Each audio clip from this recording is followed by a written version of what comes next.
Welcome to Hindustan Times. My name is Jayashree Nandi. I write on environmental issues for Hindustan Times. Today we are joined by Mr. A.K. Saxena. He is the Senior Fellow and Senior Director, Electricity and Fuels Division at the Energy and Resources Institute. He has 37 years of experience in electricity and power related matters. He was with the Central Electricity Authority and then with the Power Ministry and also with the Central Electricity Regulatory Commission. Welcome, sir. Welcome to the HT Environment Conclave. Um, Very good Thank you morning so to you, much for joining. Jayashree. Thank you very much for inviting me to this conclave. Thanks for the opportunity. So I'll ask you a few questions, sir, about India's energy transition plans in the next few years. Prime Minister Modi has laid out a very ambitious plan, climate goal for India at Glasgow during COP26. He has said that India's non-fossil energy capacity will reach 500 gigawatts by 2030, meeting 50% of the country's energy requirements by then. And then India will also reduce its total projected carbon emissions by 1 billion tons by 2030. We also have a net zero emissions goal by 2070. So, in this context, what does a net zero emissions goal mean by 2070, and what will it take to achieve this goal? Jayashree, if I have to mention about the net zero, so in simple terms, the net zero means that the greenhouse gas emissions which are pumped into the atmosphere, they need to be balanced by creation of new carbon sinks, such as the forest. So overall, by the emissions plus the sink put together should be giving us the net zero. That is what is the meaning of net zero in simple terms. Now, where do we stand? How, what is our target? How do we reach there? They are very, very important questions, and we should look all of them. And I am going to elaborate a little bit about all these things. If we know that India currently emits about 7.2% of the total global emissions, and in India about 68% or two-thirds of the GHG emissions come from the energy sector. This is followed by agriculture, which is about one-fifth of the total emissions, and followed by industrial, land use change, etc. Also, energy sector retains a special importance among all these because the power sector contributes about 40 to 50% of the fuel-related emissions. So this is where we stand. Now, how do we go to achieve the net zero target is a question that we have to be thinking very carefully. We need to formulate a strategy which will be based on a twin objective of adopting the measures to reduce the GHG emissions and also to capture the emissions whatever they are there.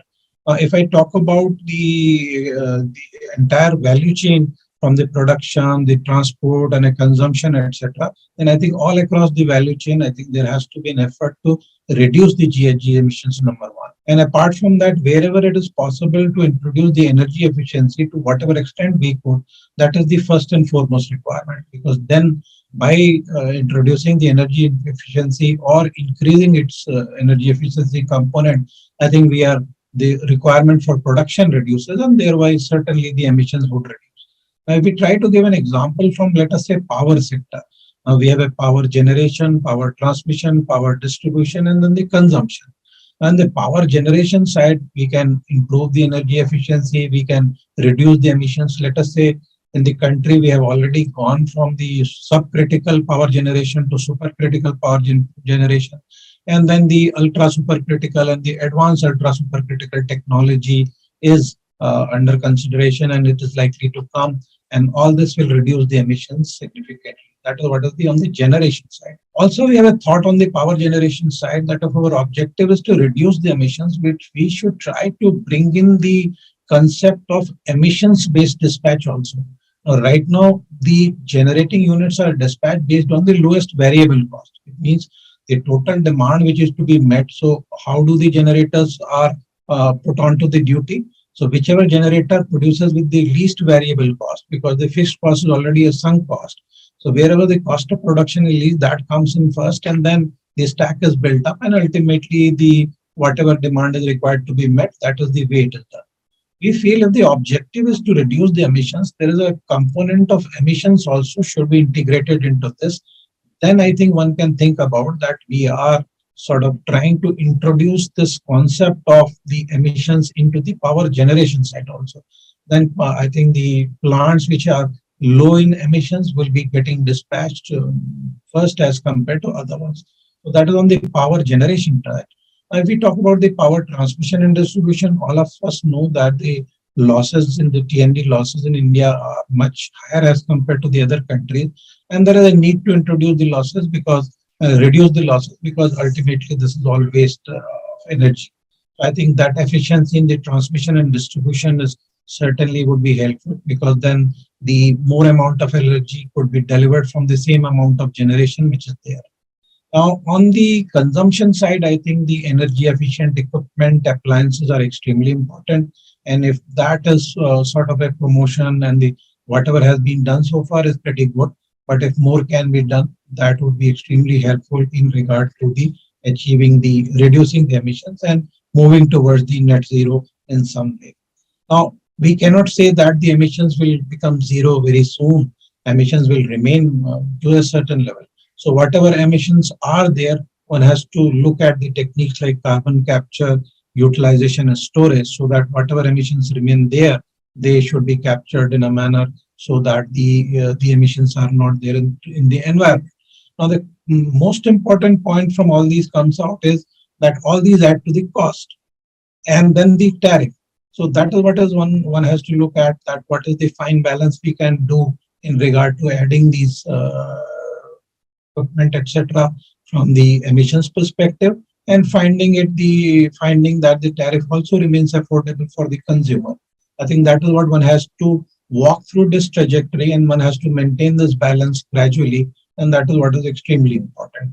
Now, we have done an analysis for the mid-century, and we find that our study is to be about coming out soon, and we find that it is not only it is feasible to do or plausible to do the decarbonization of power sector by the mid-century, but also it will be at a 30 to 40% lower system cost as compared to today, and the grid emission factor will also be 70 to 90% lower than what it is today. So that is what is a very good analysis we are finding about. The one fact which comes out of this study is that the solar and wind energy potential, what has been estimated today, could be a constraining factor in meeting the high demand growth what we have in India. Now, so a critical assessment or reassessment of the solar and renewable energy potential is required in order to decarbonize the power sector and also to reach net zero in eventually. So this is what it is I feel about. And the good news is not only it is the central government now, a lot of state governments are also taking initiatives and they have put it into their agenda to be net zero. I think all of you who would have attended the World Sustainable Development Summit 2022, the flagship event of TERI, which was convened from 16th to 18th of February. We were very happy to note that Mr. Aditya Thackeray, the cabinet minister from Maharashtra, then the minister from the finance minister from the Tamil Nadu, as well as the energy environment secretary from Bihar. They all talked about net zero, some of them in 2040, and I think Tamil Nadu in 2050. That's a very welcome news. I think not only the central government, the state government, we see the corporate, the big industrial houses, all moving very positively and proactively towards net zero. I think this is what it is I feel about, and it is doable, it is possible. The whole combined effort by all are required to be achieving this. Sure, it's great to know, sir, that there is an analysis which actually lays out the pathway for decarbonization of the power sector. I wanted to know, sir, as of now, we have about 100 gigawatt of installed renewable energy capacity, but we are looking at 500 gigawatts in the next 8 years. That's a huge jump. Do you think that would be possible? How can we make quick progress in that area? Yes, certainly. I think we have the milestone of 100 gigawatt is not a small milestone. What we have achieved is pretty significant. Had somebody asked us a few years ago, would we be able to achieve 100 gigawatt? We would have said, let us see how does it happen. But for the COVID being there for last two years or so, I think the progress would have been much better without any doubt. But 100 gigawatt is the renewable energy. If I say exactly, it would be about 107 gigawatt. But if we take the other non-fossil fuel-based capacity like hydro and nuclear, also we are at around 157 gigawatt today. Now, if we are at 157 gigawatt today, let's say 160 for the approximately. So another 340 gigawatt is to be added by 2030 to be achieving the target of 500 gigawatt of non-fossil fuel-based capacity. That is what is the requirement. Yes, certainly this translates it to about 40 odd gigawatt per year, which is much more than what we have done in the recent years. Now, the best possible, the renewable energy capacity addition, which have been there in the past, has been of the order of about 12 gigawatt. So I think this is a scale is certainly very sort of a much more than what we have seen it earlier and what we have practically achieved so far. But most importantly, there is a lot of good news about it. First of all, we all know the ground-mounted solar saw the tariffs declining to very low levels. I think we witnessed tariffs of the order of 1 rupees 44 paisa from the solar parks. That's number one. Number two, we also saw that the round-the-clock supply from the renewable plus storage also saw tariffs of about 2 rupees per kilowatt hour. And this makes the renewables very competitive to be integrated with the grid, and many of the existing conventional power plants will get challenged by this competitiveness of the new renewable energy. Now, the policy support which has been there from the government of India very consistently, they have sustained policy direction is there, the commitment is there, the ambitions have been renewed, and I think that we have been more ambitious. Now we find that the state governments also trying to be factoring this all into their scheme of things. That is certainly the good news, and it is achievable. Yes, certainly the scale is there, which needs to be kept in mind. But government has been taking number of initiatives. I think the production linked incentive scheme, the green hydrogen policy, etc., which have been there, they are there, and it is possible to be moving forward to achieve this. Now, we have looked into the this analysis, and we find that it is achievable. Most importantly, one has to see that the economic growth is also what remains the trajectory of the economic growth. Now, in the COVID years, we have seen that the certainly the growth was not what would have been but for the COVID. But I think the economic growth is expected to be much better in India, and with that, I think the uh, growth in demand for electricity is going to pick up again, and that is what is possible. Now, also, I think the domestic production of the equipment for the renewable energy, etc., equipment and technologies, that is extremely important because we have seen the dependence on the imported equipment and sources. How does it affect our sort of a ability to do it? And also, certainly, it gives a lot of boost to the domestic industry and manufacturing. So I think even in the recent union budget, we also saw that it about 19,500 crore additional allocation has been done for the PLI for the solar manufacturing. I think these are the positive steps. This is doable. The scale is the challenge, but I think with concerted efforts from the central government, state government, the corporates, the industries, and the municipal corporations, the distribution companies, etc., I think we can achieve this. That is what is our impression. So sometimes our readers ask us what is the difference between, for example, installed capacity and generation of electricity from renewable energy. Are we actually generating that much energy from renewable energy? So if you could clarify in simple language, what is the difference? Installed capacity is the maximum capacity of the plant for which it is designed to sort of deliver. A plant of 1000 megawatt or a 100 megawatt or 100 kilowatt, whatever we call about, in whichever unit we call about, that is the maximum it can deliver. But the plants do not deliver at maximum capacity round the clock because the demand is varying throughout the day, and the plants are required to be modulating their output according to the demand profile, number one. Number two, the plants have the requirement of a plant maintenance, the forced outages are there. All those things also make the plant not to be available on with maximum possible capacity throughout the day or throughout the season or throughout the year. So the energy is actually what comes out of the plant. So I think the if we look at the thermal power plants, etc., I think generally they can go up to 80-85% PLF is very easily achievable. But in our country, we have achieved a maximum plant load factor of 78%. It means that 78% of energy has had come from the plants. So that is on the thermal plant. But when we talk about the solar and wind, the energy availability from this is quite less as compared to the conventional power plant like thermal power plant. It could be almost one third or one fourth of that. There, the energy could be of the order of about 20, 22%, 25% with respect to the overall capacity which is there. So because the solar is available only during the daytime, so naturally the utilization would be only during those times.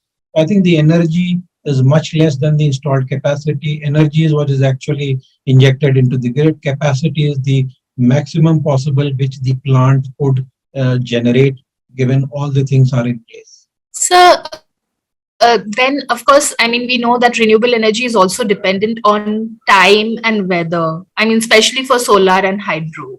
So, how do you think we'll meet these challenges? Because this energy may not be available all the time. Then storage would become very, very important. So, how do you think we are going to meet that challenge? Of course, this is the most important issue or the challenge which is required to be addressed as we move forward in our journey of embracing higher degree of penetration of renewable energy or the clean energy sources. All of us know that this solar energy is available when sun is shining, and the wind energy is available when the wind is blowing. But in a country like India, with the growing population, urbanization, and the middle class incomes, the demand is more in the evening peak hours when the sun is not shining and wind is seasonal, available for 4 to 5 months of a year. So storage plays a very, very important. But as I mentioned earlier, in order to meet this challenge, I think we need a balanced portfolio. We call it a portfolio approach, wherein the energy efficiency, the demand side management, and then shifting of load from the evening hours to the sunny hours. These are the possibilities which could be there. And remainder of the load, whatever is there, has to be met through the storage without any doubt. Another phenomena which comes into play with the increasing penetration of solar is what we know as duck curve phenomenon. Duck curve is generally what it means is, for a common in a common language, is that when the sun is shining and the solar energy is available, so the net energy which is to be met from the conventional sources or the demand incident on the grid reduces to that extent.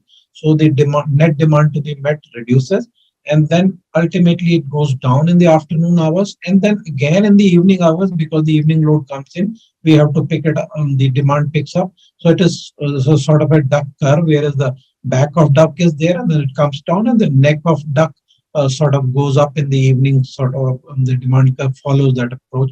So that is what is there. So most important, this is what is the most important issue. We in TERI had done studies for 2030, and I think the data, the base year was about 2018, if I remember it correctly. And we found out that the energy requirement in 2030, in the next 12 years, is going to be almost double of the level which was there at that point of time on that year, from 2018 to 2030. But then the peak demand was going to be 2.2 times of what was there in the 2018. But most importantly, the flexibility requirement to meet the evening peak load, etc., was going to be 4, 5, or 6 times. Now, this flexibility is required on a daily basis because there is going to be meeting the evening demand on every day. And it is also required on a seasonal basis because the seasonal demand patterns are also different. And for meeting the seasonal demand, we require different type of storage.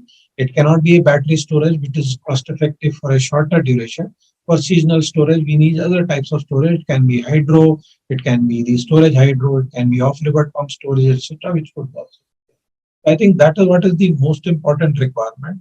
And it is a good news that the cost of battery energy storage is also coming down, but it has not come down to a level where one can say that it is sort of a very, very attractive. Renewable energy penetration up to a certain level, even with these current costs, are sort of a possible, cost effective, our studies show. But if we go for a higher level of storage is required for meeting the demand growth, then I think the cost of storage have to come down more. Then only it will become cost effective. Our studies for 2030 showed that with the sort of a including the battery energy storage, hydro, biomass, and nuclear, which is all non-fossil sources, then I think about 42% of the energy could come from these sources in a baseline scenario. And in high renewable scenario, almost about 47% of energy could come from these sources. So I think there is a scope, there is a potential, and further reduction in the cost of the storage technology will certainly be bringing it more favorably in the favor of the consumers. I think that is what is I feel about it, and that is what is our sort of a impression. As I mentioned earlier, also now we should try to find out that how do we shift the load from the evening hours to the sort of a sunny hours. The agricultural demand is something which is possible to be shifting about. Farmers would certainly want the demand to be shifted, the irrigation to be done during the daytime.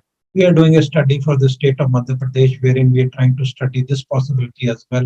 We have seen that how would the demand profile would be there, and what storage requirement would be there for meeting the evening load. But if we are able to shift that agriculture demand from the evening hours to the daytime, I think we are studying that aspect and then try to see. So that is what is extremely important in this scenario.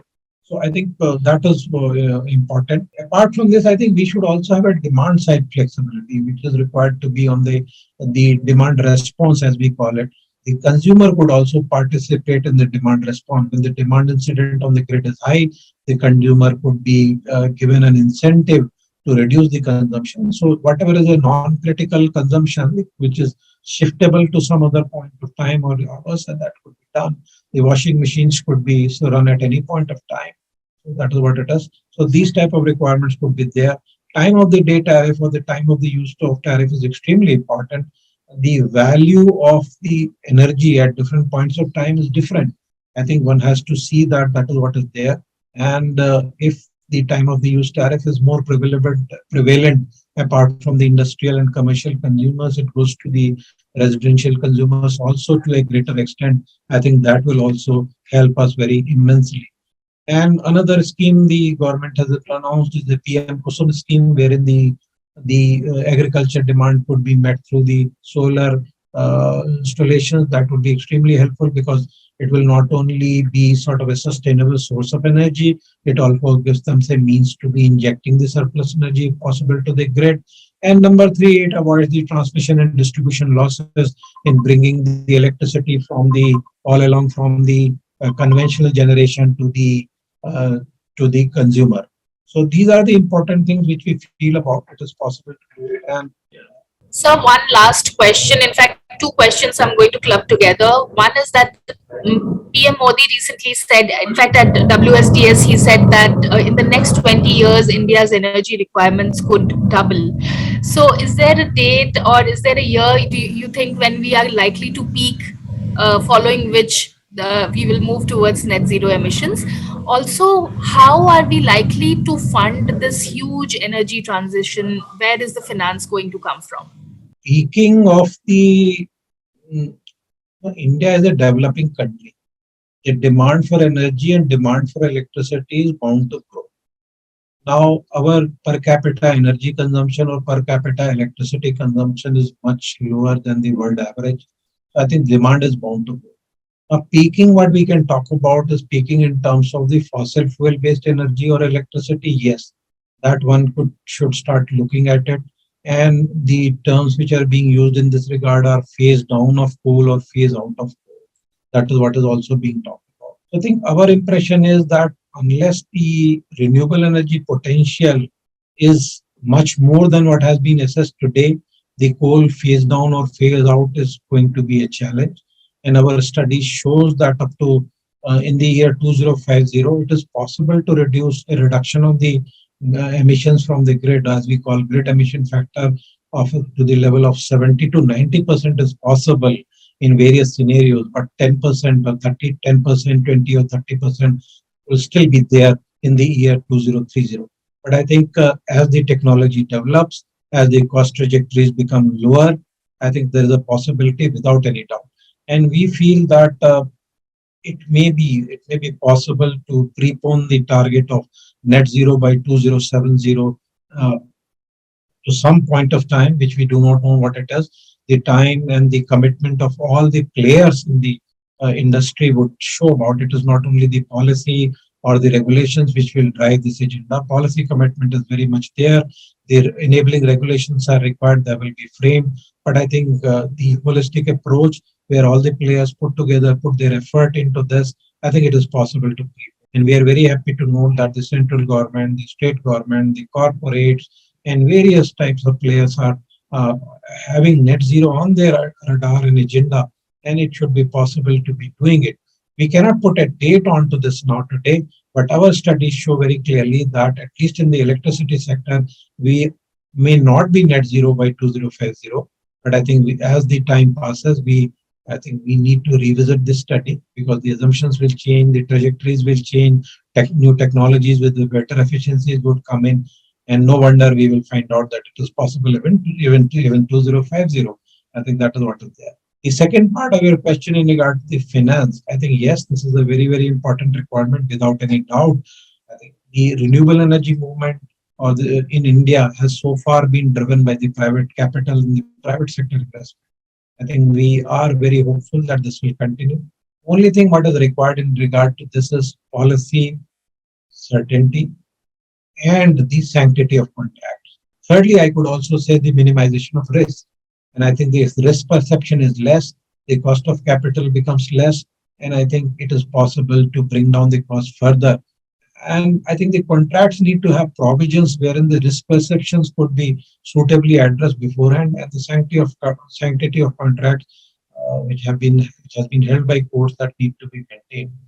That is possible. I think our estimate in regard to the sort of a only in regard to the generation sources and the battery energy storage in the year 2050 is of the order of about 1.2 to 1.6 uh, trillion dollars, US dollars. So, and you add to this the investment required, the transmission system, the distribution system, the automation at the consumer level in regard to the smart metering, the demand response requirement, etc. There is a huge investment opportunity, but I think the fund flow will be possible without any doubt. Sir, thank you so much for this. This really helps us understand what we are looking forward to and what kind of changes are going to come. Thank you so much for your time. This is very valuable, sir. Thank you so much. Thanks to you all for giving me an opportunity to share the impressions of in regard to this, which come from the studies we do at the institute. Sure, Thank you so sure. much. Thank you, sir. Thanks a lot.